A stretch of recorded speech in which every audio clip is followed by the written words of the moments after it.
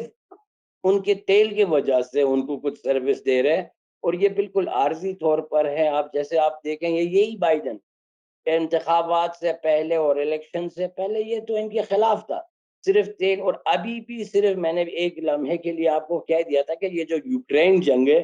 یہ یہاں پہ ہاشمی صاحب میں ایک بار پھر آپ کو بول رہا ہوں کہ یہ یہاں پر نہ کوئی یہاں پہ فوجی مشن سے آ رہے ہیں، نہ کوئی دوسرے ان کی پالیسی ہے، یہ صرف چاہتے ہیں سب سے پہلے جو تیل کی کمی ہے اس کو پورا کریں، اور اسی لیے ادھر سعودی عرب اور وہ دوسرے چھوٹے چھوٹے ملکوں کو کچھ پوائنٹس بھی، یعنی ان کو کچھ رعایتی پیکج بھی دے رہے ہیں، اس میں تھوڑا سا ان کے لیے دفاعی یا فوجی تنصیبات ان کو دیں گے، یا کچھ ایسی باتیں کہیں گے تاکہ ان کے لیے بھی کچھ مسئلہ انٹرسٹ بھی ان کے وہاں پہ ان کے لیے مہیا ہو جائے۔ لیکن میں آپ کو یہ بتاؤں کہ یہ بالکل غلط ہے، اور یہ آپ دیکھیں یہ بالکل ایک نہ ایک۔ اب دوسری بات میں یہاں پہ کہنا چاہتا ہوں، یہ جنگ جو فلسطین کی ہے، یہ جو انہوں نے جو وہاں پہ جو مظلوموں کو اس ملک سے نکالا ہے اور آ کے یہاں پہ جو حکومت انہوں نے مسلط کی، یہ تو جنگ اسرائیل عربوں کے ساتھ تھی ان کی جنگ۔ اس کا نام جو ہے دنیا میں جو پہچانا جاتا ہے اس جنگ کا نام ہے عرب اسرائیل جنگ۔ اب عرب آ کے انہوں نے آ کے اپنے تمام اصول اور تمام اپنے جو ان کے تحفظات تھے سب چھوڑ کے اب وہ جا کے دشمن کے ساتھ مل رہے ہیں، یہ بہت ہی افسوس کی بات ہے۔ اور الحمدللہ ابھی جو مزاحم جو فلسطینی ہیں ان کو بھی پتہ چل گیا، اور جتنے ہم آگے کی طرف جائیں گے تو لوگوں عوام جو مسلم امہ ہے اس کو بھی پتہ چلے گا کہ یہ غدار ہیں، اور یہ انہی اسرائیل کے ایجنٹ، اور انشاءاللہ ان کی حکومتیں جلد از جلد ختم ہونے والی ہے۔ ان کے پاس ان کی کوئی حیثیت نہیں ہے، نہ کوئی فوجی حیثیت ہے، نہ کچھ عارضی طور پہ ان کے پاس کچھ پیسے ہیں، ان پیسے کے بلبوتے پر ان کے پاس تیل ہے، تو اسی وجہ سے بائیڈن صاحب صرف یہاں پر۔ البتہ یہ میں آپ کو کہوں کہ اسرائیل چاہتا ہے کہ ایران پر دباؤ ڈالے، اور وہ چاہتا ہے کہ ابھی جو ایران کے ساتھ بھی جو 2015 کے جو ایگریمنٹ ہوئے اس کو چاہتا ہے کہ ایران پر ابھی تھوڑے سے پابندیاں ایران پر عائد کرنا چاہتے ہیں، یعنی کہ وہ بالکل کھلے عام دشمنی کر رہے ہیں، اور ایرانی عوام کے ساتھ کر رہے ہیں کہ یہاں پر مشکلات معاشی مشکلات ایران پر یہاں پہ مسلط کرنا چاہتے ہیں۔ یہ یعنی ان کی جنگ ایران کے ساتھ ہے۔ اب صرف اور صرف میں مجھے تعصب اس بات کی ہے کہ کیوں ہمارے اپنے بھائی، ہمارے ہم پڑوسی، ہمارے دوست، ہمارے جو ہم مسلمان برادر، کیوں ہم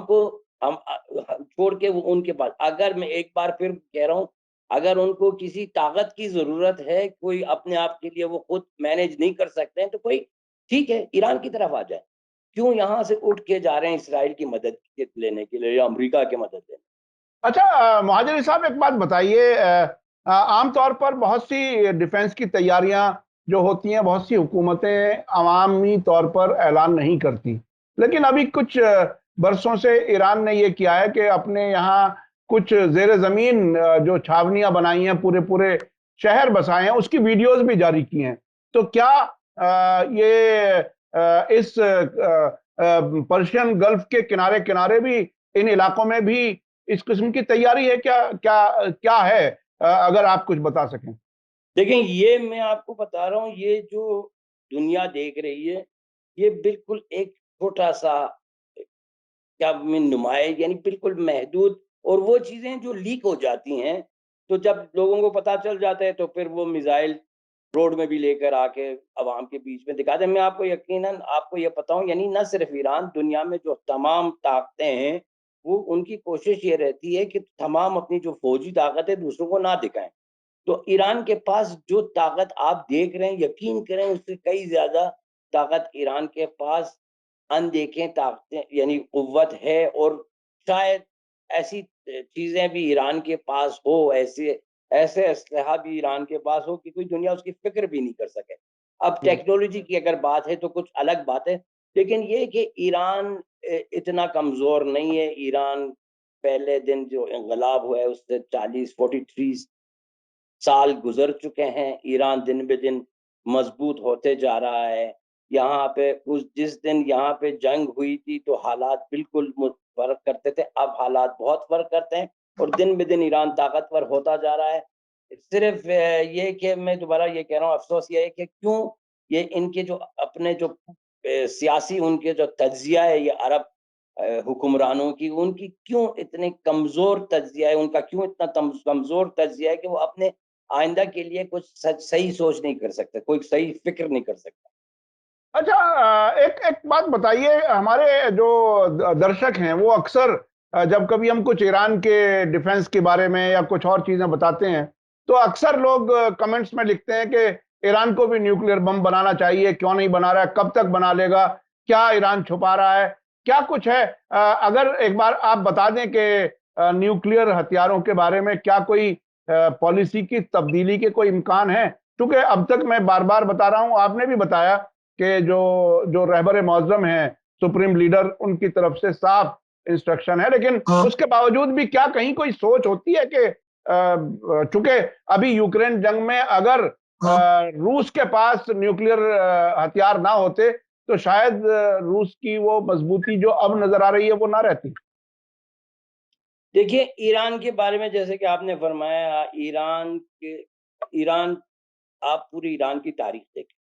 ایران نے کبھی کسی ملک پر جارحیت نہیں کی ہے، نہ کسی ملک پر ایران کے بالکل تاریخ، جو تاریخ دان ہیں، جو ہسٹورین ہیں، وہ جا کے تحقیق کریں ایران کی کس ملک پر ایران نے مثلا صدیوں، جو آخری صدیاں ہیں مثال کے طور پہ، جو حالیہ صدیاں ہیں، ایران نے کسی ملک پر نہ کوئی جارحیت کی ہے، نہ کوئی پرانی تاریخ میں شاید کسی نے کسی ایک دو بادشاہ نے کی ہوگی، لیکن جو حالیہ جو ماڈرن ایج ہے اس میں ایران نے نہ کسی ملک پر نہ جارحیت نہیں کی ہے، نہ کسی کے ساتھ جنگ کی ہے. لیکن میں یہ بات کہنا چاہتا ہوں کہ یہ آخر ہمیں مجبور کریں گے، اور یہ مجبور یعنی سپریم لیڈر نے بھی کہا ہے کہ ہمارے اعتقادات کے مطابق، ہمارے جو مذہب ہے، ہماری جو ثقافت ہے، اس کے مطابق سب سے بڑا جرم جو ہے، سب سے بڑا گناہ جو ہے وہ قتل نفس ہے، یعنی ایک آدمی کا مارنا ہے. اور اس سے بڑا گناہ یہ کہ ماس ڈسٹرکشن، یعنی ایک نہیں ہزاروں آدمی کو ایک ساتھ مارنا تو کتنا بڑا گناہ ہو سکتا ہے. تو یہ ایرانی عوام اور یہاں کی جو ثقافت ہے اور یہاں کی جو مذہب ہے، اس میں یہ بالکل قابل قبول چیز نہیں. لیکن ڈر اس بات کی ہے کہ یہ ہمیں کہیں مجبور نہ کریں اپنے دفاع کے لیے، یعنی یہ آخر اتنے ہم پر دباؤ ڈالیں گے کہ بھائی ہم کو مجبور کریں گے کہ جا کے کچھ فکر کریں. اور یہ چیزیں دیکھیں، آپ دیکھیں، یہ میں آپ کو کہوں کہ بہت سی ایسے ملکوں میں طاقتیں ہوتی ہیں کہ سب ظاہر نہیں ہوتی ہیں، وہ کچھ بھی اپنے لیے رکھتے ہیں، چھپا ہوا رکھتے ہیں. تو اب دیکھیں ایران کے شمالی پڑوسیاں یو ایس ایس آر جب ٹوٹی ہے تو وہاں پہ فوج، وہاں پہ چیزیں کہاں گئیں، یہ چیزیں بہت، اب میں کھل کے نہیں بول سکتا ہوں آپ کو، لیکن دیکھیں اب ہر کچھ ہو سکتا ہے. اب آپ کا ملک ہے، جس دن آپ نے جو وہاں پہ تجربہ کیا، کیا اس سے 10 دن پہلے کسی کو اندازہ تھا کہ آپ کے پاس ایٹمی طاقت ہے؟ تو یہ چیزیں ہیں. لیکن بس اللہ کرے کہ یہ جو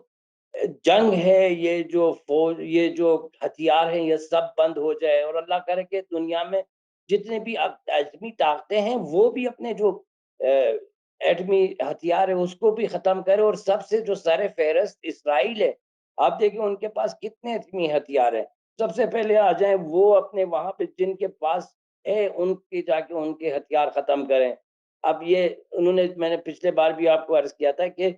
وہ ایران میں جو سرگرمیاں ہیں، پوری دنیا کی 3% ایٹمی سرگرمیاں ایران میں، آئی اے ای نے 25% اپنی انرجی، اپنے کام سب ایران پہ رکھا ہوا ہے. تو یہ ان کو چاہیے کہ جا کے جو پہلے جن کے پاس طاقتیں ہیں، جن کے پاس ہتھیار ہیں ماس ڈسٹرکشن، ان کو جا کے محدود کریں. اور ایسا امید ہے کہ دنیا میں سب دوستی ہو اور ایک دوسرے کے ساتھ صرف پیار اور محبت ہو، جنگ نہ ہو، اور سب ایک دوسرے کے ساتھ انشاءاللہ. ہم تو دعا کرتے ہیں ایسے دن آ جائے کہ تمام ظلم ختم ہو جائے اور ظالموں کی نسل ختم ہو جائے اور سب محبت اور عدالت کی زندگی انشاءاللہ گزاریں. بہت بہت شکریہ حسام الدین مہاجری صاحب. میں اپنے درشکوں کو ایک واقعہ یاد دلا دوں. جون 2019 میں جب امریکہ کے گلوبل ہاک کو ایران نے گرایا تھا اپنی حدود میں آنے کے بعد، تو اس کے بعد ایران کی طرف سے بتایا گیا تھا کہ اس کی ریورس انجینئرنگ کر لی گئی ہے اور پوری دنیا میں کہیں بھی